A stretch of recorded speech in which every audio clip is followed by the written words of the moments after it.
So here we're going to talk about making smart decisions with lighting when filming on the day of the wedding. One of the first notes I want to bring here is the getting ready process, because that's most likely the first part of the day that you'll be filming.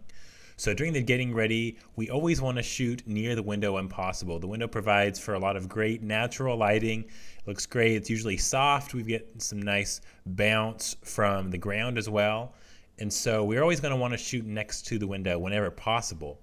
Now, if the bride isn't near the window, then we're going to ask her and the makeup artist to move near the window so that we can get at least a couple of shots that look great. So when we move her next to the window, we're going to have our back face toward the window so that we're facing her and we can see the light shining evenly on her face. Sometimes we can shoot it a little off to the side where we see a little bit more shape to the face, a little bit more variation. If we're shooting from the side, then we still want to make sure that the majority of her face is being lit by the natural light coming in from the window. If we do end up in a position where we're shooting facing towards the window, rather than having a blown out background, we can get some cool profile shots. So whenever we're shooting towards the window, with the subject being the bride or the groom or groomsmen or bridesmaids, we want to expose for the outside. So that means we're going to have our subject underexposed, and that's how we're going to get these profile shots.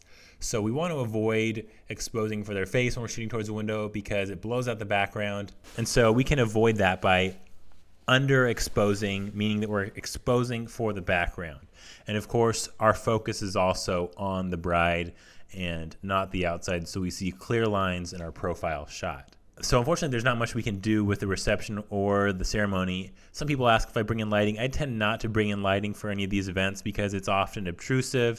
It kind of mixes with the vibe, the mood that the bride had originally intended for her reception or ceremony. So we're just going to do the best that we can and use the appropriate settings for the reception and the ceremony to give us the correct exposure for all of that. During the romantic and bridal shots, we want to look for the best lighting, meaning the softest lighting. The soft lighting will give us the beauty shots that we're looking for during the weddings.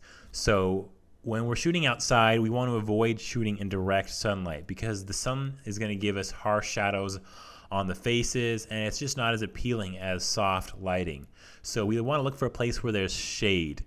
When we're finding the place with shade, we not only want shade, we want a lot of space in our shade. So we can shoot underneath a tree, but the problem with shooting underneath a tree is that it doesn't allow for a lot of space for the light to bounce around and give us a soft look. So often you can still see some harsher shadows. Things look darker when we're directly under a tree. What we're looking for is what we call arena lighting, which is where we have shade, but there's a lot of space for the light to bounce around. We get this soft, gorgeous look on our bride, and everyone's just happier that way. So we're going to look for the soft lighting when we're shooting outdoors. We also want to avoid using a blown out background. So when we're shooting outside, if we're in the shade, often when shooting the shade, you'll find that the background, if it's not in the shade, looks blown out or it's a different color. We want to avoid that by shooting in a direction that allows us to not have a blown out background, because not only does the blown out background look bad, but it also distorts the part of the image that is in the shade. We'll see light coming around the subject and it just doesn't look as good. So we want to make sure that we're not shooting with a blown out background. If we are, just like when we shot the getting ready process, we want to expose for the background to get a cool profile shot. In terms of getting the soft lighting, we also find that the environment plays a huge role in how the lighting looks on our subject, even if it's not seen. So the color of the ground can actually play a huge role in how our lighting looks. If we have a grass ground, we're going to get some green bounce onto the face. And the green bounce is not something that we necessarily want. So we're going to compensate for that green bounce by changing our white balance shift. But ideally, we're shooting in a place that has arena lighting and has a ground that is white. So bark or pavement works well for this because it bounces off white light onto the subject, giving us a soft bounce with natural looking light.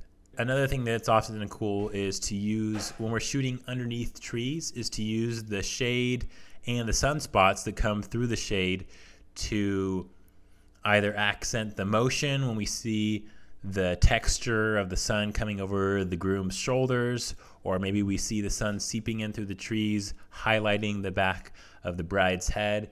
So we can actually use little sunspots that come through the trees to our advantage, as long as we're matching our camera settings for the soft light that we see in the shade.